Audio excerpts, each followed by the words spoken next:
Shalom semuanya, Rabbi Shapira di sini. Saya berdoa semoga saudara semua memiliki awal tahun 2026 yang penuh berkat. Sebelum kita meninggalkan tahun 2025, saya memutuskan merilis video ini untuk saudara. Ini terkait dengan pertemuan antara Benjamin Netanyahu dan Presiden Trump. Apa yang bisa kita pelajari dari pertemuan ini? Saya ingin menunjukkan sesuatu kepada saudara hari ini secara singkat dalam bentuk nubuatan. Saya mendesak saudara untuk membaca The Fall of Edom, The New Hamas, dan bersiaplah untuk buku baru saya, Milchemet Haimuna, yang sudah bisa pre-order sekarang. Ada beberapa hal yang secara jelas dikatakan oleh Donald Trump yang harus saudara perhatikan dengan saksama. Yang pertama, Hamas.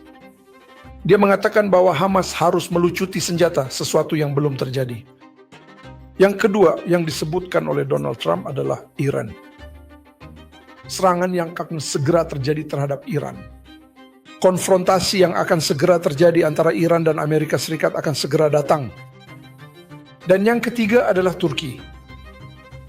Presiden Trump dia mengatakan Turki dan pemimpinnya adalah teman baik saya. Dan dia tidak keberatan jika mereka menjadi bagian dari rencana 2.0 untuk Gaza.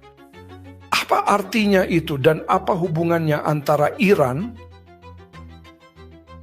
Turki dan Hamas? Ketiga hal itu tampaknya sama sekali tidak berhubungan, tetapi sebenarnya saling terhubung. Saya ingin membukakan kepada saudara hari ini sebuah nubuat yang mengerikan dari Zohar untuk hari-hari yang akan datang, agar saudara memahami apa yang akan terjadi. Sebuah konfrontasi besar akan terjadi antara keturunan Ismail dan keturunan Esaf. Dengarkan yang dikatakan Zohar kepada kita. Zohar mengatakan hal berikut ini, dan ini terdapat dalam Zohar Hadash Parashat Balak jika saudara ingin mencarinya sendiri. Disebutkan bahwa akan ada perang terakhir yang akan terbagi menjadi 3 bagian seperti Perang Dunia I, Perang Dunia II, dan Perang Dunia III. Namun pada tahap akhir keturunan Edomlah yang akan datang dan mengambil alih tanah suci. Ini hal yang sangat penting untuk saudara perhatikan. Dan selama masa ini, mereka akan menguasai tanah tersebut antara 12 bulan hingga 3 tahun. Para rabi tidak terlalu jelas mengenai hal itu. Nubuat ini diulang kembali oleh Haggai. Penting sekali bagi saudara untuk memahami apa yang akan membawa kita ke Gog dan Magog dan mengapa peristiwa-peristiwa yang sedang terjadi saat ini membawa kita langsung menuju akhir dari Gog dan Magog. Tahap akhir dari Gog dan Magog adalah sebuah perang yang akan pecah di dalam tanah Israel, di mana suatu entitas asing akan mengambil alih tanah tersebut.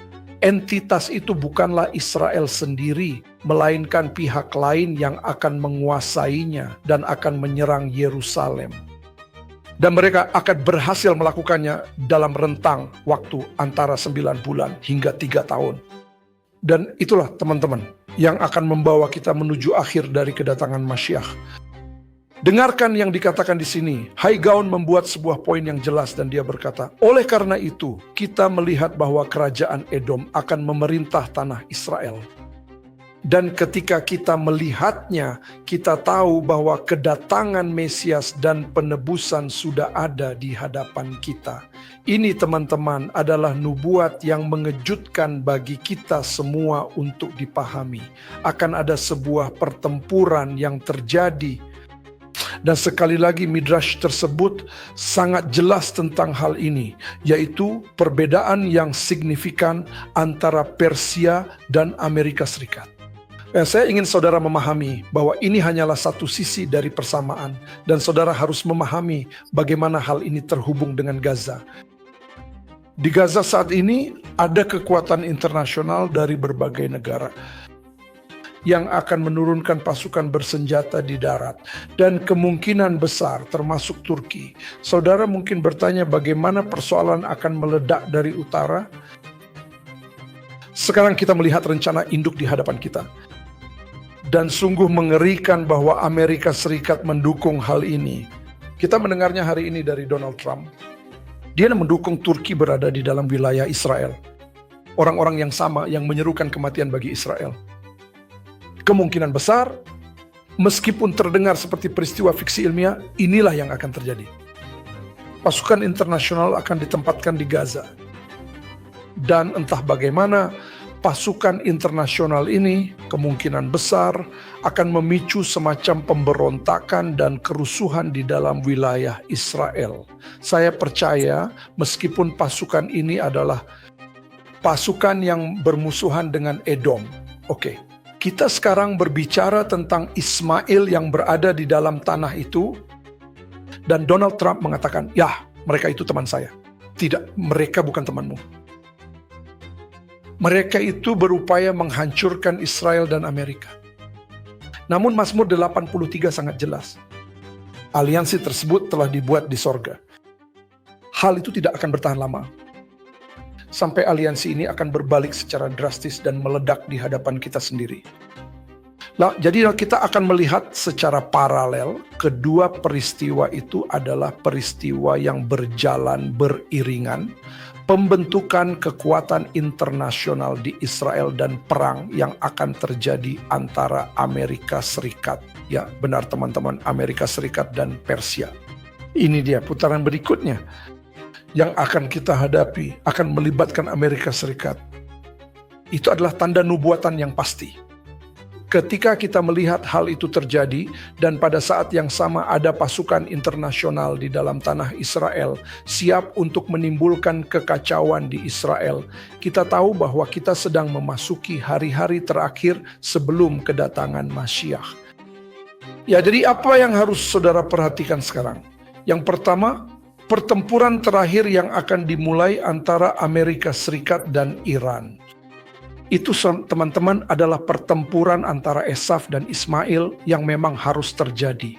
Pada saat yang sama, Ismail akan dibangkitkan dan Edom juga akan dibangkitkan.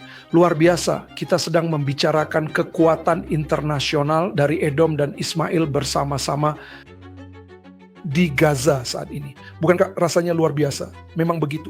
Saudara merasa bingung? Jangan salah paham. Kekuatan-kekuatan itu saling berbenturan, saling berinteraksi, menyebabkan percampuran dan kekacauan di dunia pada hari-hari terakhir. Lalu apa hasilnya? Bangsa-bangsa tersebut, Paras, Persia, Ismail dan Edom, bangsa-bangsa itu akan saling bertarung. Entah bagaimana mereka akan bersekutu melawan Yerusalem. Namun aliansi ini tidak akan bertahan lama, tidak akan bertahan. Dan itulah teman-teman yang akan menjadi tanda dan pemicu yang pasti bagi kedatangan Masyiah. Waspadai rencana tersebut, waspadai siapa saja yang menjadi bagian dari rencana ini, dan pahami bahwa peristiwa ini akan terjadi bersamaan dengan serangan di Iran dan dengan Iran. Peristiwa-peristiwa itu terjadi secara paralel karena jelas saling terkait. Jadi apa yang harus kita lakukan? Menengadah ke langit dan memohon agar Mesias datang dan menopang Israel dan bangsa Yahudi di hari-hari terakhir ini. Am Israel Kai. Saya harap saudara sedikit lebih memahami betapa dekatnya kita dengan masa akhir. Oh, dan satu hal terakhir yang ingin saya tambahkan. Dengarlah yang telah dikatakan oleh para rabi kita. Di hari-hari terakhir, kerajaan anak-anak Ismail dan kerajaan Edom akan bersatu padu untuk melawan Yerusalem dan memulai peperangan yang besar. Dan pada masa yang genting itu, anak-anak Ismail akan memiliki kemampuan untuk merebut dan menguasai tanah itu sepenuhnya. Saya berdoa, semoga nubuat ini tidak pernah terjadi. Semoga itu tidak pernah terjadi karena kita sedang kembali kepada Elohim dan memohon kepadanya. Mari kita bersiap untuk kedatangan Mesias.